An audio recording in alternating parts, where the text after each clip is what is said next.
কোরআনে আছে জাহান্নামে ফেলবার পরে আল্লাহর কাছে ভীষণ আযাবে আগুনে আল্লাহর কাছে তিনটা জিনিস চাইবে। জাহান্নামী বলবে, আল্লাহ এত কষ্ট না দিয়ে আমারে মৃত্যু দিয়ে দেন। আল্লাহর কসম, কোরআনে আল্লাহ বলেন, আল্লাহ বলবে, না রে বান্দা, লা ইউকদা আলাইহিম ফায়ামুতু, জাহান্নামে কোনো মৃত্যু নাই। নাফরমান জাহান্নামী তখন বলবে, আল্লাহ তাইলে আমারে একটু তাখফিফ, একটু আযাব হালকা করে দেন, আমারে মাসে একটা দিন কদ্দুর বিরতি দেন, 24 ঘন্টার মধ্যে আমারে 10টা মিনিট হইলেও কদ্দুর আলগাত রাখেন, আমি আর পারছি না মাওলা। আল্লাহ তাআলা বলেন, ওয়ালা ইউখাফফাফু মিন আযাবিহা, না রে নাফরমান, 1 সেকেন্ডের জন্য জাহান্নামের আযাব কমানো হবে না। 3 নাম্বার, নাফরমান বলবে, আল্লাহ তাইলে আমারে দুনিয়ায় একটু ফেরত যাইতে দেন, আমি নেক আমল করব এবার গেলে। আল্লাহ বলেন, যেদ্দুর হায়াত দিলে নেক আমল করা যেত, ওদ্দুর হায়াত দিয়েই তোমারে আনছি, আর ফিরবা কাল্লা, না না, দুনিয়ায় ফেরত যাওয়া যাবে না, তাইলে মরতেও পারবে না, আযাবও হালকা হবে না, দুনিয়াতেও ফেরত যাইতে পারবে না। তো কি করবে? ক্বাল ইখসাউ ফিহা, আল্লাহ বলেন, ইখসাউ ফিহা, তুমি নাফরমান জাহান্নামের মধ্যেই পড়ে থাকো, ওয়ালা তুকাল্লিমুন, আর কোনো কথা বলবি না, শুধুই আযাব ভোগ করতে থাকো। তাফসীরের মধ্যে আছে, তাফসীরে মাআরিফুল কোরআনে, আহা, আল্লাহ যখন কোনো জাহান্নামীকে এটা বলে ফেলবে যে তুই আর কোনো কথা কবি না, আর কোনো কথা বলবি না, নাফরমান পড়ে থাক, আযাব ভোগ কর। তাফসীরে মাআরিফুল কোরআনে লিখছে, জাহান্নামী আর মানুষের মতো কোনো শব্দ আর করতে পারবে না, শুধুই ঘেউ ঘেউ করবে, কুকুরের মতো আর গাধার মতো। আমার বাপ, জিন্দেগির উপরে রহম করো। আমার মুরব্বী চাচারাও, আপনারাও জীবনের উপরে রহম করেন।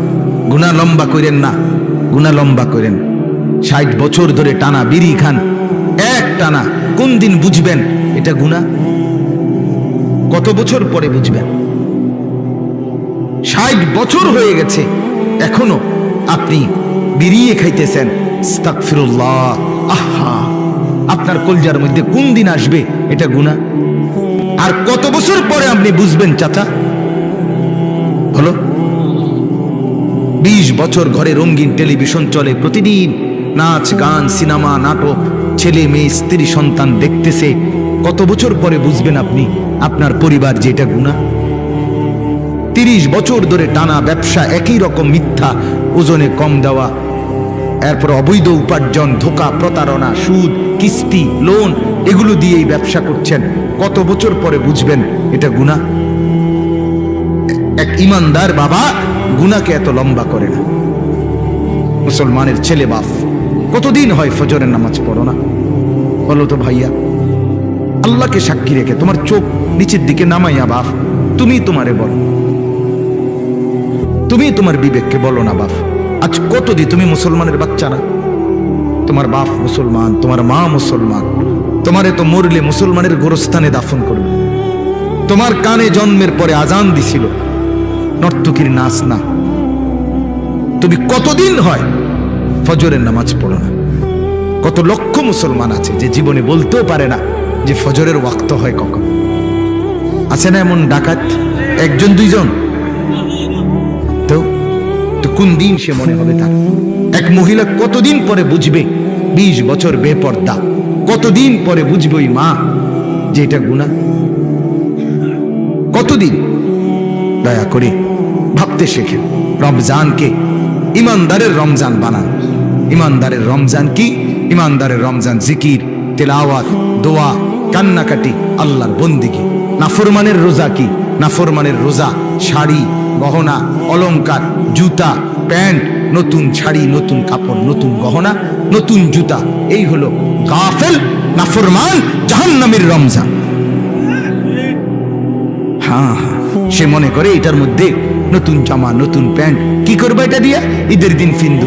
ঈদের দিন ফিনলে কি তোমার মানুষে মাথা তালগি দিয়ে আসবো নাকি? তুমি একটা নতুন ফ্যানে ফিনছো আর কি, তা আর মানুষে ফিনছে না, তো তুমি আর নতুন ফ্যান ফিনটা কিরবা? মানুষে তোমার মাথা তালগি দিয়ে আনবে। কিছু আমি আলাদা বিশেষত্ব কি? কিছুই নাই, এটা ধোঁকা ছাড়া আর কিছু। কোরআন এবং সুন্নাহর মধ্যে কোথাও নাই এ কথা। রমজানের ঈদের জন্য নতুন জামা, নতুন শাড়ি, নতুন গহনা, নতুন জুতা, নতুন শার্ট, নতুন প্যান্ট, নতুন থ্রি পিস, এগুলো কিনবার কোনো প্রয়োজনীয়তা ইসলামের মধ্যে কোথাও নেই। ফরজও না, ওয়াজিবও না, সুন্নতও না, নফলও না, মুস্তাহাবও না, কিচ্ছু না, ঘোড়ার ডিমও না। বিশ্বাস করেন বাবা, কিছুই নাই। পবিত্র কাপড় পরা সুন্নত, পরিচ্ছন্ন কাপড় পরা সুন্নত, আর সেটা শুক্রবারেও সুন্নত, সেটা কোরবানির ঈদেও সুন্নত। কথা বোঝেন নাই? আমি অনেক সময় বলি, এক ঈদ জায়গা কাপড় সফরের ঈদ, আরেক ঈদ গরু ছাগলের ঈদ। তোর ঈদ কোনটা? মুসলমান, তোর এই বাদ ঈদ কোনটা? বোঝেন নাই? কয় যে বছরে রোজার ঈদ মানে কি? কাপড় সফরের ঈদ। আর কোরবানির ঈদ মানে কি? গরু ছাগলের ঈদ। তোর ঈদ কই? কিরে মুসলমান, তোর ঈদ কই? একটা তো গরু ছাগলে নিল, আরটা তো হাফ প্যান্ট আর ফুল ফ্যানে নিয়ে গেল, তো তুই কো? হেবড়া ভাত। ঠিকই কইছেন, হেবড়া ভাত। আল্লাহ আমাদেরকে মাফ করে দেন। অতএব আমাদের কথা আমরা বাবা বললাম, দয়া করে আমরা প্রত্যেকেই শবে বরাত আগামীকাল তো কি করবেন? অনুষ্ঠান করবেন। কি করবেন? ইবাদত করবেন।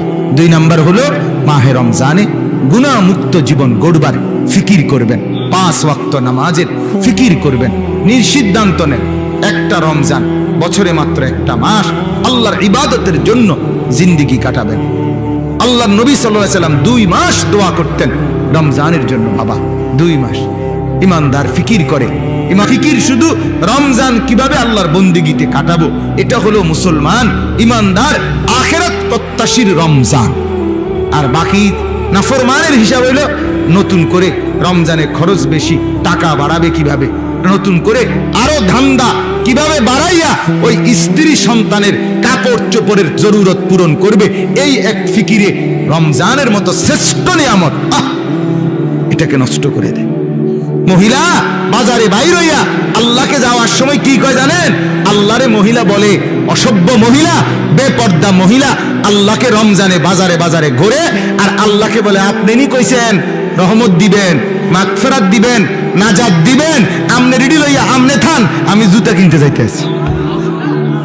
আমনের রহমত আমি কিনবো, আমার মাগফিরাত দিয়ে কি লাভ? আমার দরকার জুতা, আমার দরকার থ্রি পিস। আমি আপনার নাজাত দিয়ে কিটা করো? আমার জান্নাত কি আর জাহান্নাম কি? আমার দরকার হলো জুতা না। তো তুমি, আমিও বলি, তুমি মা মনে রাখো, ও চিরেই হাসরের ময়দানে ফেরেশতা তোমার এই জুতা দিয়েই ফিরবে।